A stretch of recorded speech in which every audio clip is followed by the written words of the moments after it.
This is my GR Corolla. You know. Hurry up, Mar.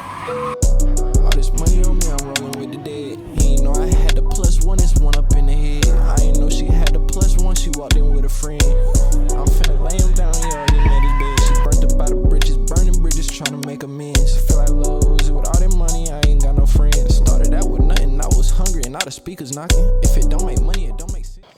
I've always wanted to do that. But yes, I did go ahead and acquire a 24 GR Corolla Circuit Edition. And my gosh, do I absolutely love this thing. And I'm gonna tell you today why this is the absolute perfect daily driver for an enthusiast and someone who likes to drive manual. If you do not like to drive manual, there's a host of options that'll probably be a lot suited and, you know, heated and cooled and massage seats. But this car, for me, a 22-year-old, is fantastic. First of all, let's just look at the exterior styling here. Just look at the way this car cuts corners in a good way. This one does come with 4 piston brakes up front and 2 in the rear. You get BBS all the way around. Very, very nice.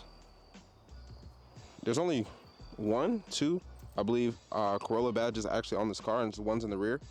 Most of them are just going to be GR, and there's lots of different things they've done to the hatchback to actually make this vehicle.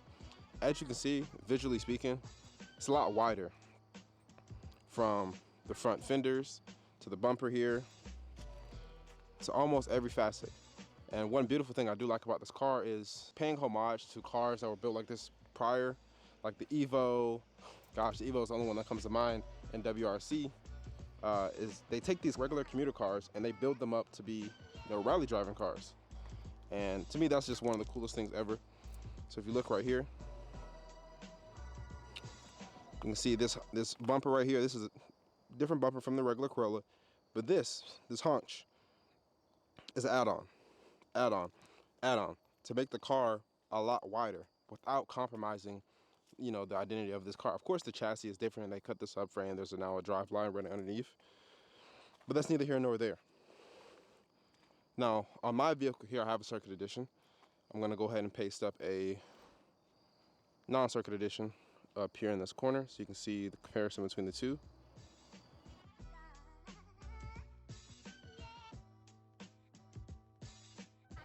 The Circuit Edition comes with this hood, bulge, and 2 vents up top, which are actually functional. Shout out to the Supra. Comes with this carbon fiber roof on top of this dry carbon. Fun fact about this, it is not actually smooth. You can kind of feel the ridges and ebbs and flows of a traditional forged carbon hood, you know, because they're just basically pressing everything into it. You also get this wing. So on the Circuit Edition, you have this extra little wing that kind of comes up right here. On the regular ones, it's actually this wing right here. Of course, on mine it's molded, so it looks a little different. But it just looks like this little baseball cap on the back. But this one has a little bit more flair to it to kind of give it that more aggressive haunch. And I know it's going to be hard to kind of see here. This is a very small vehicle, right? But it is a very, very nice handling and driving vehicle. It's very practical. This is my first time having a 4-door vehicle, and it is absolutely phenomenal inside. Checking out the rear here. My goodness. You get Alcantara on the inside here. You get leather on the outside. Leather, vinyl, same nowadays, but I'm pretty sure this is leather.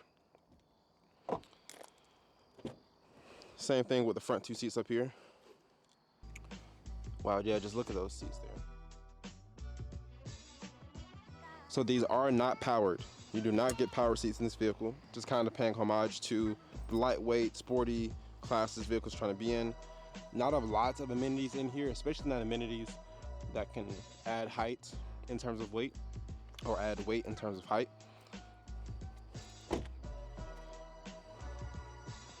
Functional vent right here as well. But that's it for the exterior styling. Actually, we're gonna hop in the inside here and show you what it's like on the inside.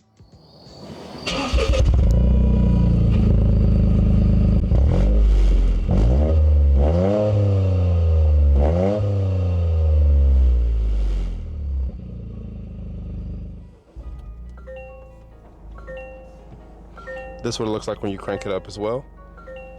Hope you guys enjoyed that sound clip. Very nice cockpit view. You have your shifter down here. You have your 30-70 mode, which actually splits between the power and the front and the rear. Very cool for that as well. No armrest. Fun fact, no armrest in this vehicle. But you don't really need an armrest because most of the time, in my opinion, I didn't find myself needing one, or two, I didn't even notice it until someone pointed it out to me. It didn't have an armrest.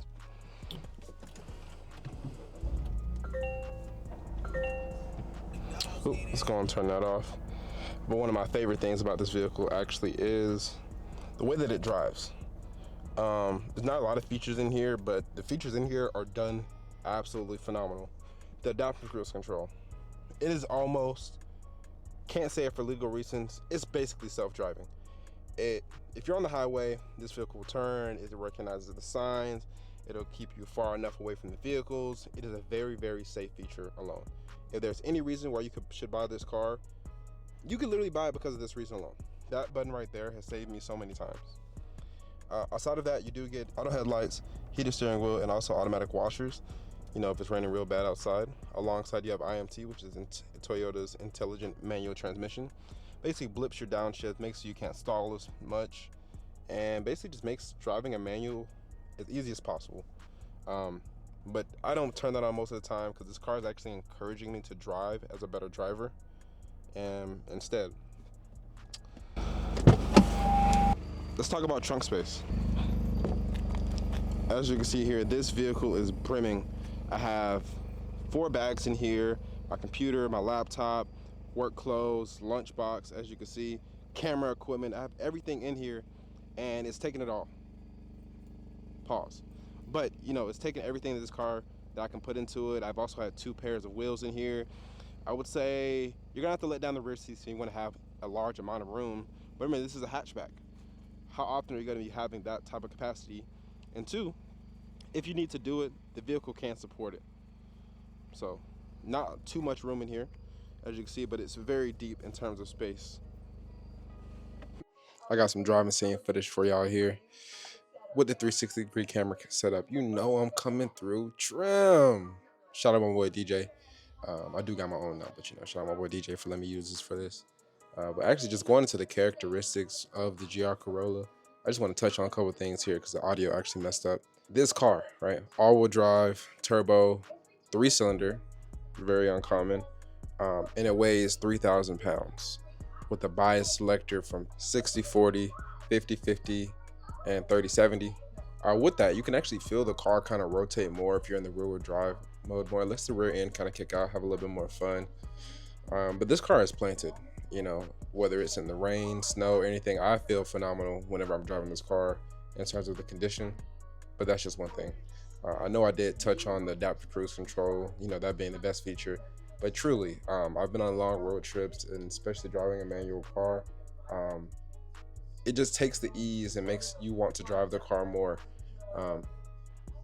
The only con to this car, in my personal opinion, is the sound system. If there is a place where they could have put a teeny tiny bit more money into, it'd have been the sound system. But that is my only issue with the car, right? You can nitpick and say this small thing here, here, there. Purely that.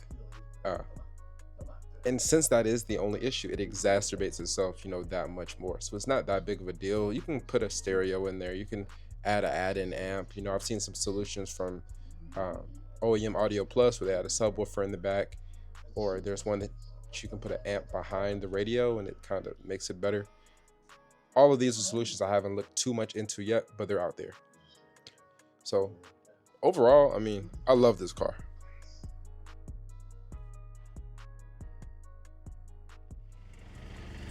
So now that you've seen me drive it, seen me talk about it, and you've seen the features that this vehicle has, right? Like, you can understand why, in my opinion, this is one of the best new cars you could buy. It's arguably one of the best vehicles Toyota has made in a long time.